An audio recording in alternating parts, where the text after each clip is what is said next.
Es el primer viernes de mes, ocasión que en Diana Verónica y Tony aprovechamos para hablar sobre la conservación de nuestro medio ambiente, la protección de nuestra flora, fauna y recursos naturales y aprendemos de las buenas prácticas de desarrollo sostenible y reciclaje. Bienvenidos a nuestro Viernes Verde. Bueno, hoy vamos a abordar el tema de la minería en este Viernes Verde desde la perspectiva y la experiencia de los guatemaltecos con una mina de oro y plata a cielo abierto. Bueno, también tiene otras, ya nos va a contar aquí Julio González, para entender cómo les ha ido a los guatemaltecos con la mina Cerro Blanco. Así es, y nosotros que recién se ha aprobado acá. Bueno, sí, porque estaba prohibida. Estaba prohibida. Saludamos a Julio González, él es activista ecológico del colectivo Madre Selva desde Guatemala y miembro de la Alianza Centroamericana frente a la Minería. Hola Julio, bienvenido a El Corre-Corre de la Mañana, ahora con Lili Flamenco y este servidor Tony Cabezas. Mucho gusto, Julio, bienvenido. Igualmente, mucho gusto estar allá con ustedes y compartir esas terribles experiencias en relación al tema minero. Gracias. A ver, Julio es activista ecológico del colectivo Madre Selva, tiene estudios de licenciatura en Desarrollo Sostenible, Química Biológica y Biología, entre otros. Julio, ¿qué es el colectivo Madre Selva? Yo creo que podemos empezar por ahí. Bueno, somos un colectivo que transitó de ser francamente ambientalista, de proteger especies y áreas protegidas, a un colectivo ecologista, digamos, entendiendo que el verdadero sentido de la ecología también es político, porque las decisiones sobre el medio ambiente y la regulación ambiental pues pasa necesariamente por la intervención política. Entonces somos un colectivo que atiende las demandas de las comunidades en defensa de sus derechos ciudadanos y también de sus derechos ambientales. ¿Cuál ha sido, en términos generales, y tal vez podemos poner en contexto a nuestra audiencia, la experiencia de los guatemaltecos con respecto a esta mina Cerro Blanco? ¿Y hace cuánto también, verdad? ¿Desde hace cuánto está esto? No sé si operando o no operando, y cuál es la situación, el estatus. Correcto. Antes del año 98, pues había mayormente minería de cantera, es decir, minería para materiales de construcción y algunos otros productos que no eran metálicos. Sin embargo, entendemos que parte de la estrategia que hubo, digamos, para la implantación de la minería, pues fue primero acabar con el conflicto armado interno que teníamos en Guatemala desde una larga data de 36 años y aprovechando la firma de la paz, pues dar cuenta de la propiedad de hacer un nuevo modelo económico. La agroexportación entró en crisis desde el año 90, el café dejó de ser el principal producto de exportación y entonces fue decisión del gobierno en ese entonces de Álvaro Arzú y del Congreso, que tenía en mayoría, decidir francamente una reforma legal donde cambian la ley de minería justamente para prácticamente vender los recursos del país. Entonces ese fue el primer paso, prácticamente la transición del modelo agroexportador al modelo extractivo y la reforma legal necesaria para hacer un saqueo legal de todos nuestros bienes naturales. En ese sentido, pues ya con la reforma legislativa hecha, pues se dieron cuenta de la tarea, incluso antes de aprobar la ley, ya se habían generado algunas empresas que iban tras la concesión de las licencias mineras y ya con las licencias pues entrar en asocio con las grandes transnacionales para poder explotar los minerales. Esto siempre ha sido así, digamos, ellos saben, dan un paso previo porque saben que van a reformar la ley y entonces ya se habían consolidado algunas empresas que iban precisamente tras las concesiones primero de exploración y luego de explotación.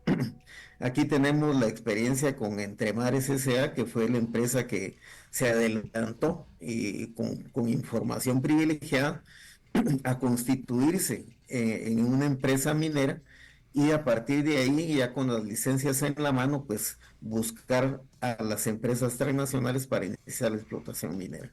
Entonces todo viene pues de esta componenda, de esta forma, digamos, de imponer el modelo, y a partir de ahí hasta el 2005 iniciamos con la primera experiencia minera, que fue la mina Marlin en Guatemala.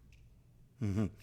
Entiendo que la mina Cerro Blanco actualmente es propiedad de Bluestone Resources, una empresa minera canadiense que opera en Asunción Mita, Jutiapa, Guatemala, y que es fronterizo esto con nuestro país. Y mucho se ha hablado, Julio, sobre la conexión que hay entre los ríos, el lago de Huija, el río Lempa, y cómo la actividad de Cerro Blanco podría afectarnos a los salvadoreños. ¿Es esto cierto? Sí, correcto. Aunque te diré, digamos, y como expliqué al principio, estas empresas de carácter nacional como Entremares S.A. se asociaron luego con Goldcorp cuando ya tenían la obtención del derecho minero. Esto francamente fue un fraude porque pasaron 6 años explorando el área de Cerro Blanco, por decirte, y antes de que se les venciera el tiempo, porque al acabarse el tiempo de exploración y no presenta un estudio de impacto ambiental, pues francamente son canceladas. Sin embargo, ellos en 2004, al vencerse el tiempo, presentaron un estudio de impacto ambiental pésimo, mal hecho, mal registrado, con información insuficiente, y con eso ganaron tiempo en 2005, donde se les rechazó 2 veces se les rechazó ese estudio. Y el equipo que trabajaba en el Ministerio de Ambiente, que fue el encargado de revisarlo y de rechazarlo en 2 oportunidades, se vio obligado a ser despedido precisamente por la intervención ya del entonces gerente de Montana Exploradora, Milton Saravia. Él, en contubernio con el Ministerio de Ambiente, pues lograron que se les aceptara ese pésimo estudio, y a partir de ahí iniciaron operaciones. Nosotros interpusimos una oposición a ese estudio que no fue tomada en cuenta, pero esto ya nos da pauta, porque después de que Entremares presenta este pésimo estudio, entra en contubernio con Goldcorp, se vuelve subsidiaria minera. Luego Goldcorp se da cuenta de que con ese estudio, que en 16 años no han logrado extraer, pero ni siquiera un gramo de oro, renuncia a los derechos mineros y los pone a la venta. Esto sucede ya en 2019 y aparece Bluestone Resources de Canadá, que compra el derecho minero sabiendo que está comprando un proyecto fracasado, y inicia los trámites necesarios y logra, ahí entramos a la parte de corrupción, que el Ministerio de Ambiente emita un decreto donde permite francamente la actualización de los estudios de impacto ambiental. Eso de verdad es una aberración jurídica, porque lo que correspondía en este caso, ellos querían pasar de minería subterránea a cielo abierto. Los subterráneos no les funcionó porque chocaron con vetas de agua termal, geotermal, y eso les impidió excavar túneles. Entonces deciden presentar una actualización con el aval del ministerio, y pasamos del año 2021, donde tenían que generar, digamos, toda la aprobación y trámites para que les aprobaran esa licencia, y llegamos finalmente al 2022, donde la gente de Asunción Mita, que ha venido luchando en contra de la imposición de este proyecto, decide hacer una consulta que es aprobada por más del 90% de los vecinos, y se rechaza, de hecho, pues la minería metálica. Sin embargo, el mismísimo presidente de la República en ese entonces, Alejandro Yamatei, en contubernio con las instituciones del Estado, inician una acción de inconstitucionalidad tratando de desvirtuar el derecho ciudadano a la consulta que se realizó en base al Código Municipal. Esto pues ya los puso en una situación francamente difícil. Ellos se vieron perdidos, y a pesar de que ganaron la inconstitucionalidad gracias a una corte que igualmente es corrupta, nos dimos cuenta de que ya no les quedaba más, pues porque los resultados de la consulta prácticamente lanzaron a la quiebra a esta empresa. Entonces, este año, antes de salir del gobierno, el gobierno de Alejandro Yamatei dejó aprobada una resolución que permitía la minería a cielo abierto. Nosotros intervenimos, los vecinos se movilizaron, hicimos todas las acciones legales pertinentes y demostramos que dicha resolución no solo tenía firmas falsas de los técnicos que la aprobaban, sino que incluso habían desaparecido 900 folios del expediente. Ahí te darás cuenta de la grave corrupción que existe en las instituciones que permiten precisamente el funcionamiento de estas empresas mineras gracias a la corrupción que provee pues el dinero de las transnacionales.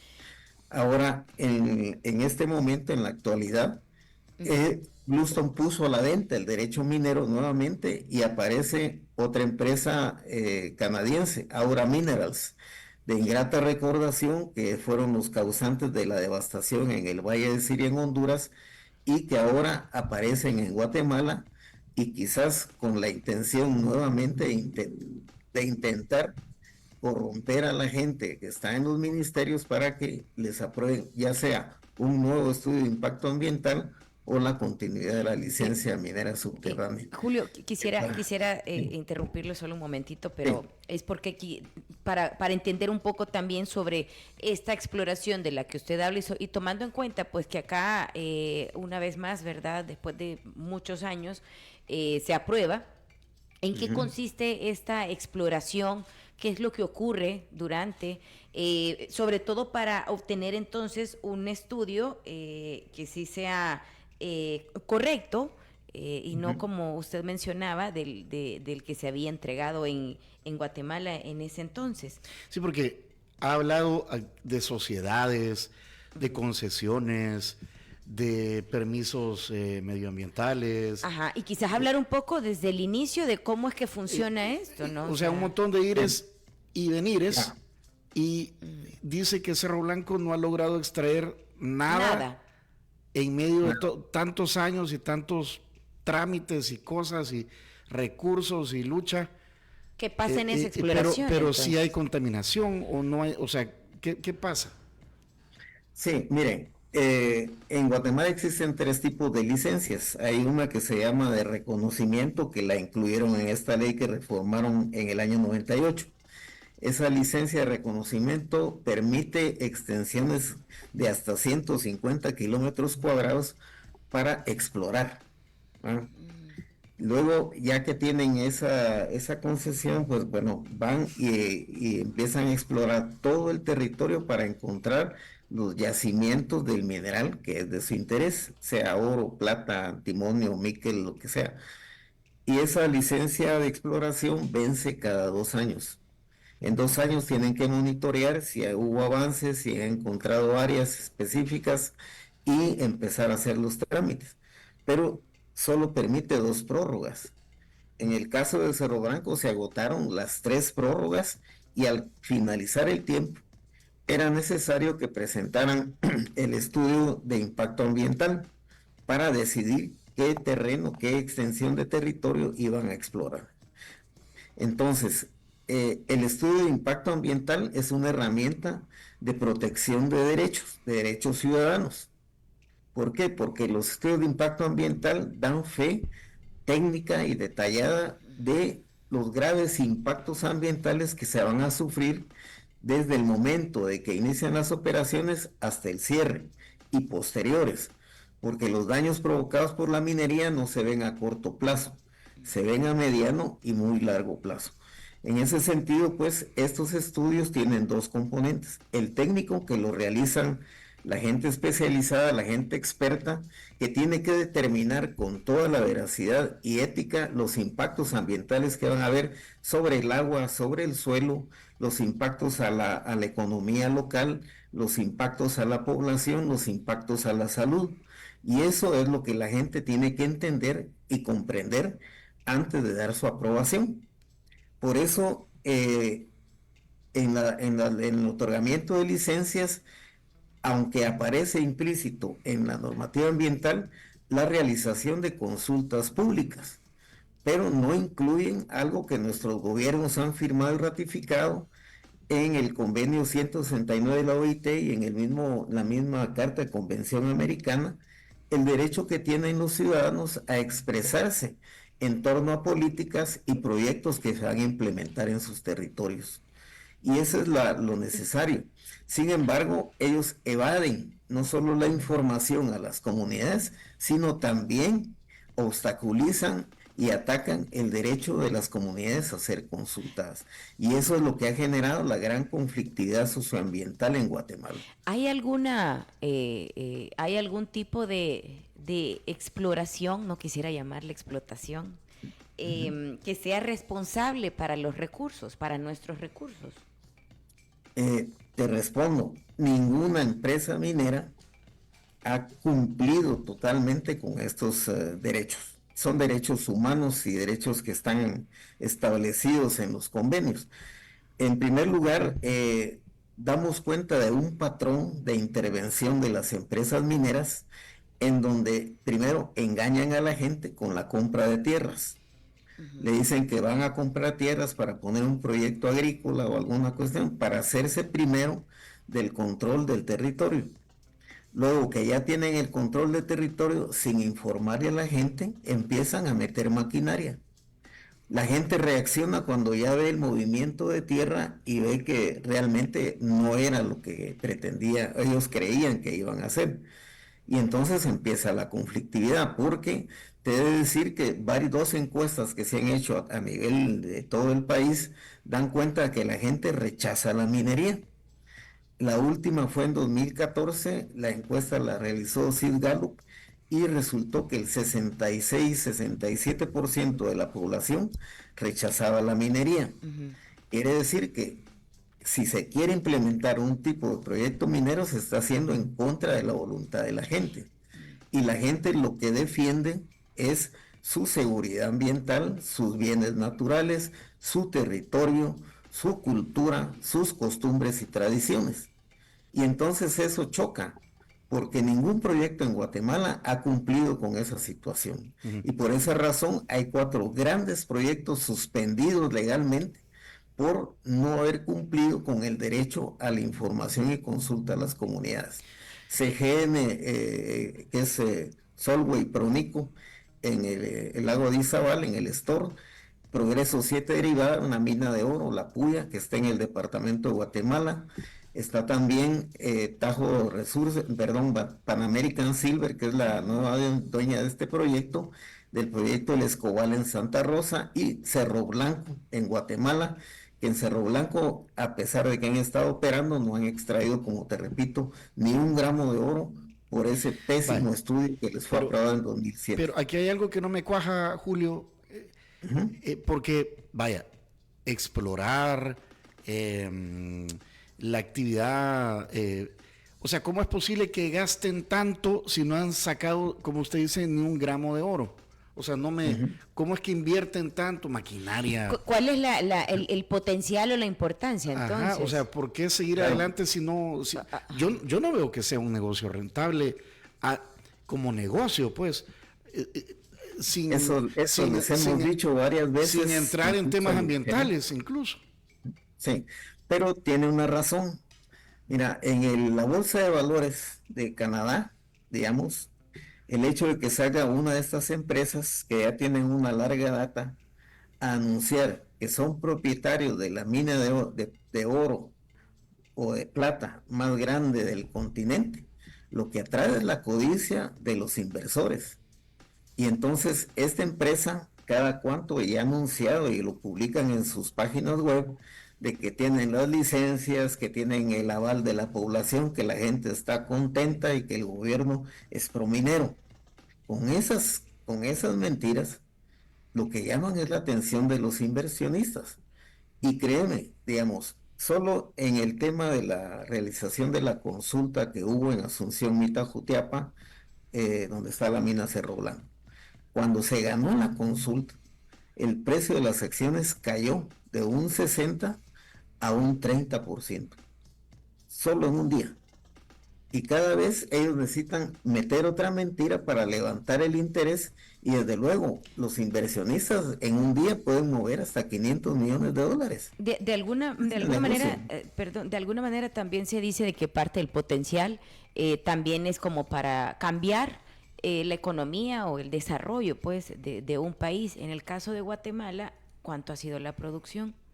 Bueno, mira, desde el año que se reformó la ley y empezaron a iniciar estos proyectos mineros, tenemos ya 25 años de estar dentro de este modelo extractivo, y lo único que se ha incrementado en el país es la pobreza y la migración.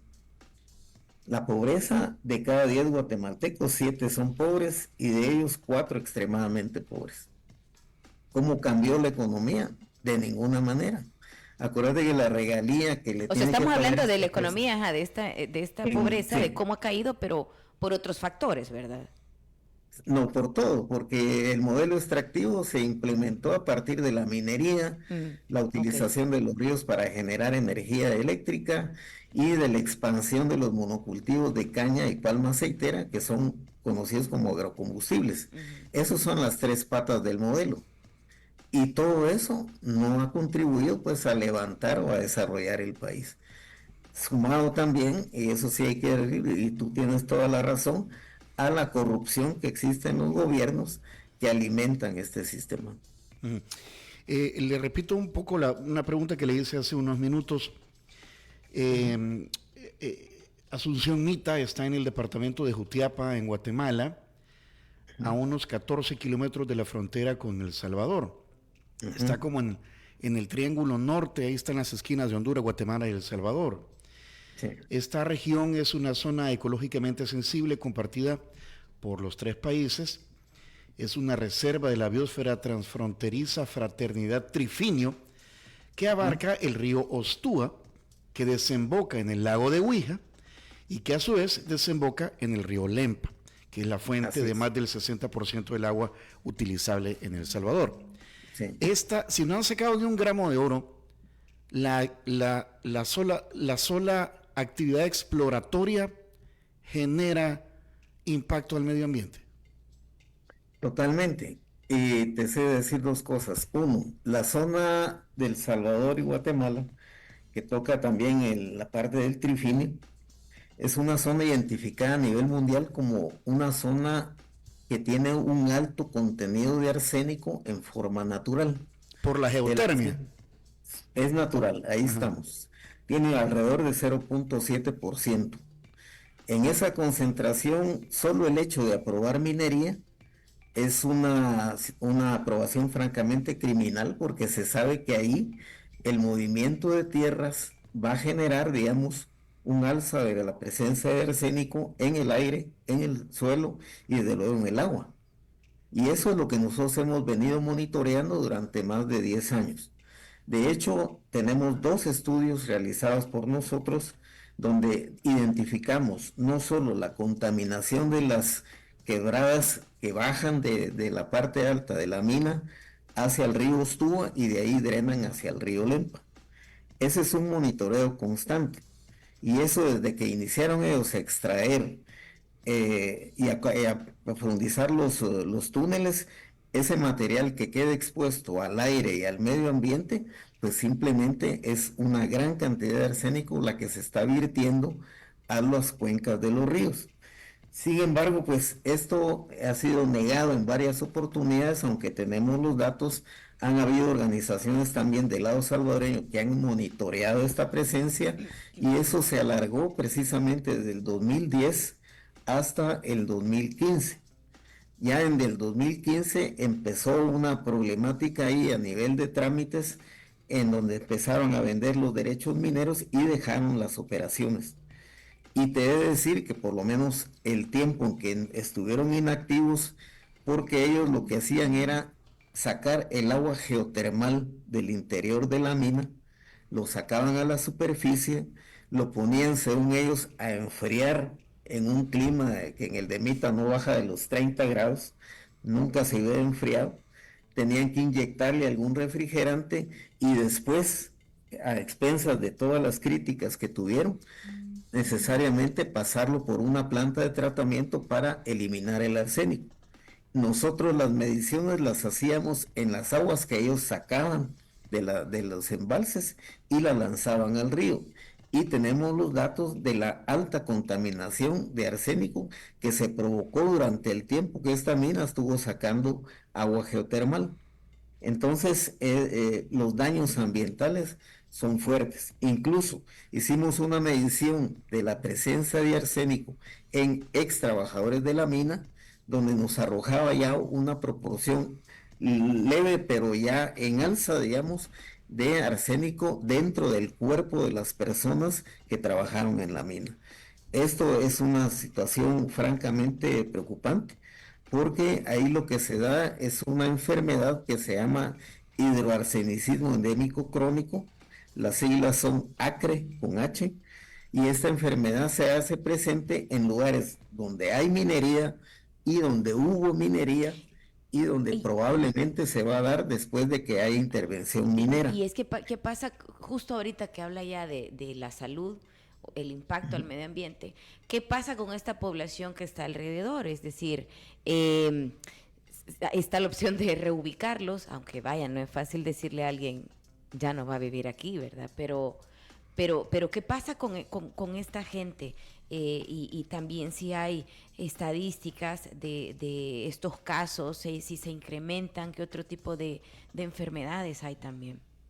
Sí, mira, vergonzosamente te sé decir que el Ministerio de Salud Pública en Guatemala no tiene protocolos de atención a enfermedades provocadas por la minería. Eso en papeles que nos han entregado, donde este protocolo lo que tiene que contar es precisamente eso que estás mencionando, el incremento de enfermedad, la presencia de síntomas. Y el ministerio en su momento con ese protocolo lo que tiene que hacer es implementar camas, especialistas, hospitales y desde luego medicinas para atender esos casos. Eso no existe en Guatemala y estoy seguro que no existe en El Salvador.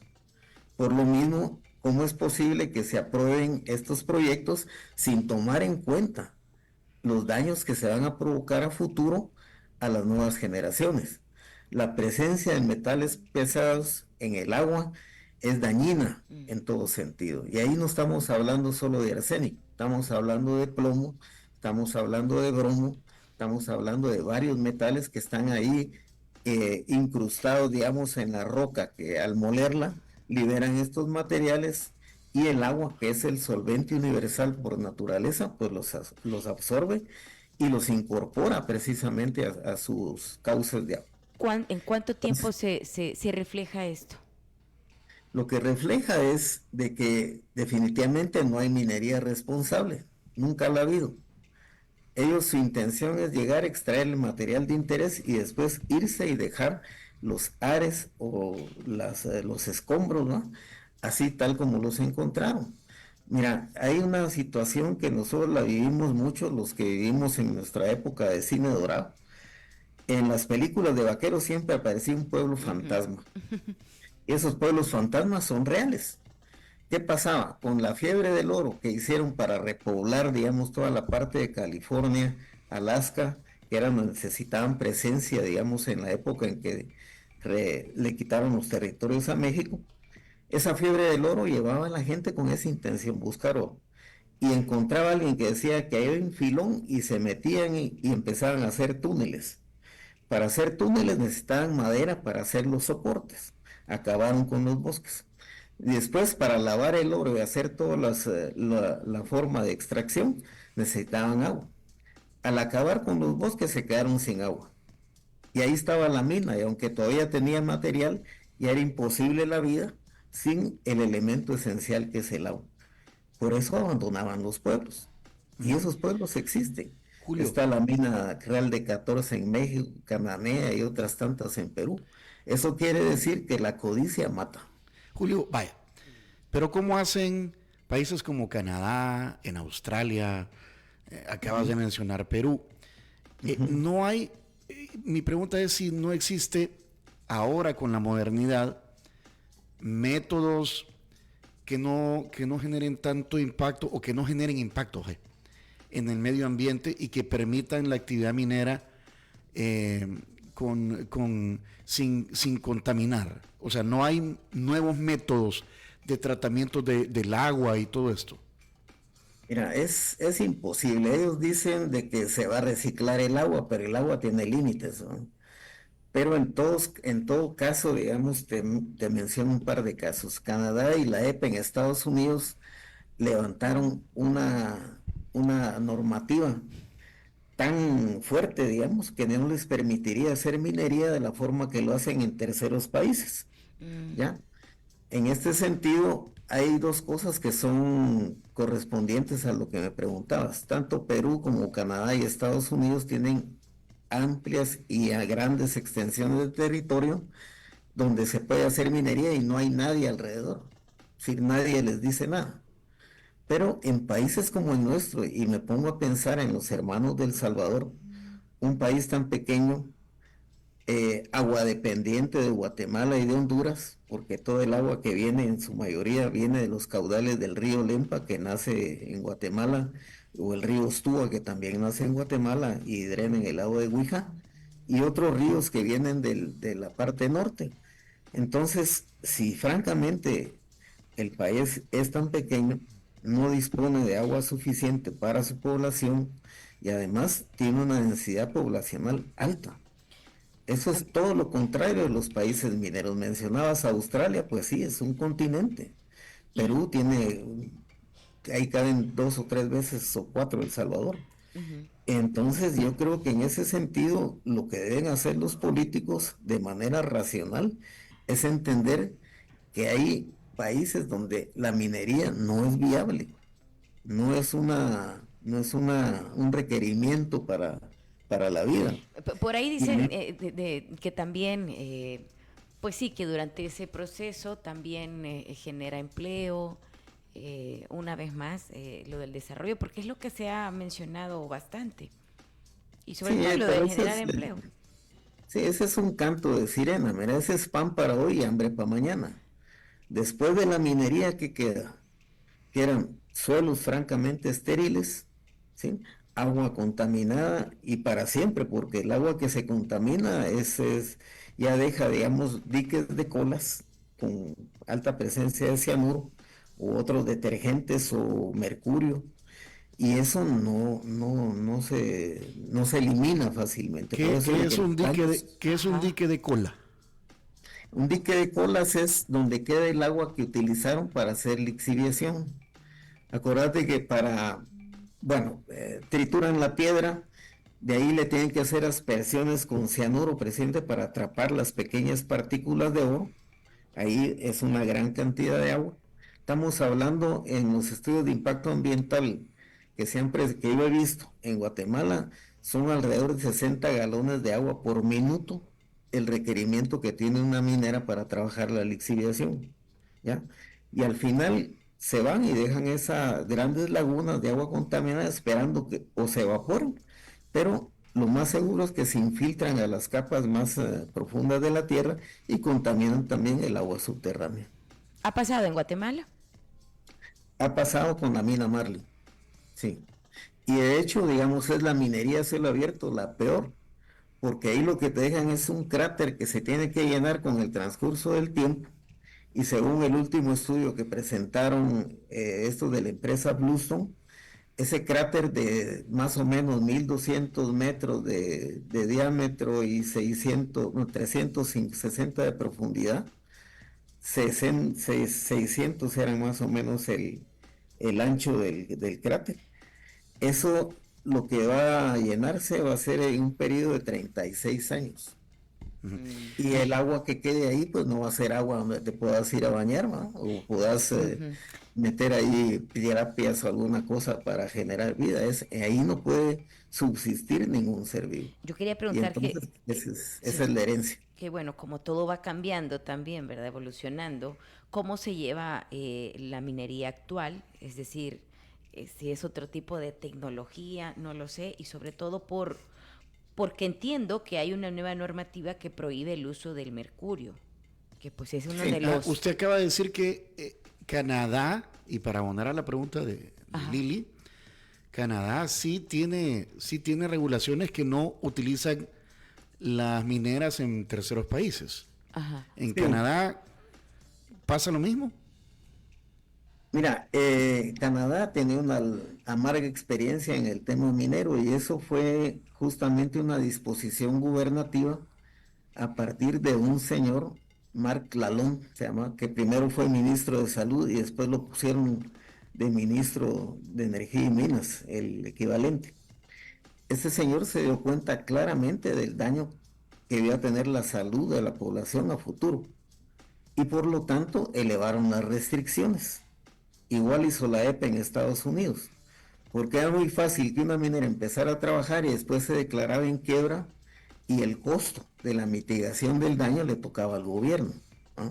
Entonces, tanto la EPA en Estados Unidos como la normativa ambiental de Canadá impiden procedimientos como el que quieren implementar ya sea en Cerro Blanco o en cualquier otra mina. De hecho, pues ahí sí se preocupan o por lo menos tomaron en cuenta el daño irreversible que provocaba la minería. Sobre todo, algo que ya no se puede detener, que es el drenaje ácido de mina. Ese drenaje ácido es justamente el agua de lluvia que cae sobre las escombreras o se infiltra y sale de los túneles y es un agua que ya trae en sus componentes metales pesados. Eso no se puede revertir. Por eso los costos de implementar una mina en Canadá y en Estados Unidos son altísimos. Y de hecho les cobran lo que se llama el cierre técnico a un costo elevado.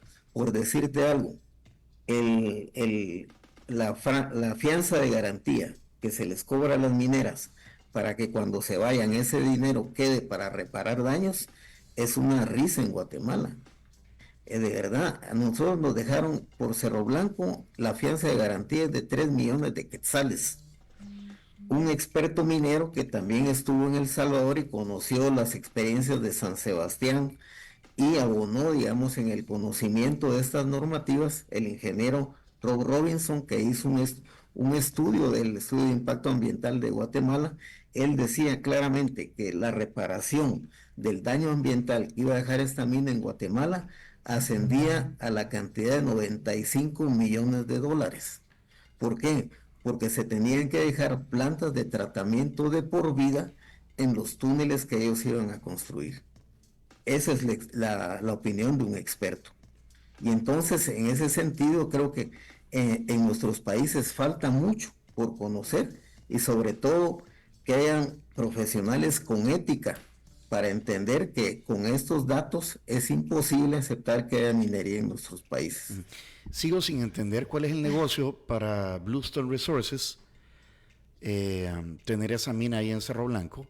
Dice usted que ya la vendieron. ¿La vendieron a Ahorita. quién? ¿A quién? Ahora es Aura Minerals. Y ellos, y entonces Cerro Blanco legalmente está suspendida la actividad o cuál es la situación?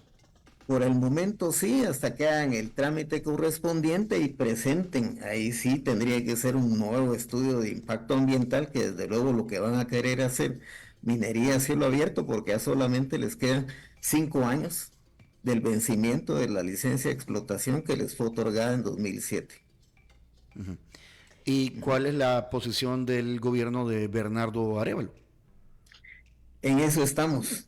Desafortunadamente la sociedad civil tiene que hacer mucho esfuerzo y mucha incidencia política para cambiar la mentalidad de los políticos de turno. Y en cuanto a en es, cuanto a medio ambiente, entiendo que había otra postura actual. Sí, y eso fue precisamente que debido a la lucha que hicimos para la revocación de la licencia minera a cielo abierto que les habían otorgado ahorita en enero del año pasado, ellos se dieron cuenta, pues, y finalmente eso sí es de aplaudir, que éticamente ellos reconocieron precisamente que esa resolución que había sido otorgada por el anterior gobierno, pues realmente tenía falsedad material e ideológica. O sea que por primera vez y públicamente se reconoce que hay corrupción dentro de las entidades de gobierno. Eso sí es de aplaudir.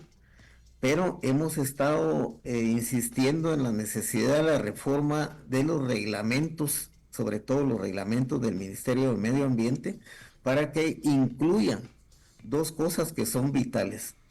En el estudio de impacto ambiental, que lo hacen consultores privados pagados por las empresas, debe estar claro que deben de cumplir con dos requisitos: el acceso a la información y la consulta libre, previa e informada, para que las comunidades expresen su aprobación o desaprobación de este proyecto. Bueno. Nos quedan un minuto, Julio.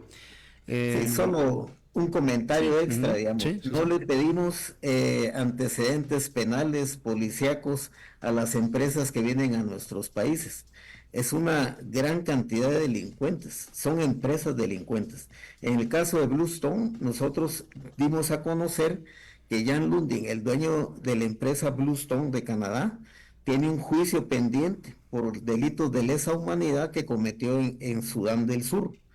Ahí arrasaron con 6 aldeas, masacraron a un montón de personas para poder implementar un campo petrolero.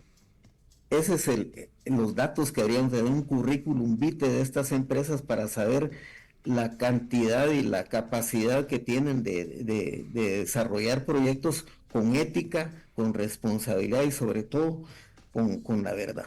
Bueno, Julio, muchísimas gracias por tomar esta entrevista. Hemos conocido cuál es la situación de la mina Cerro Blanco allá en Guatemala y de otras, y cómo les ha ido a los chapines con este tema.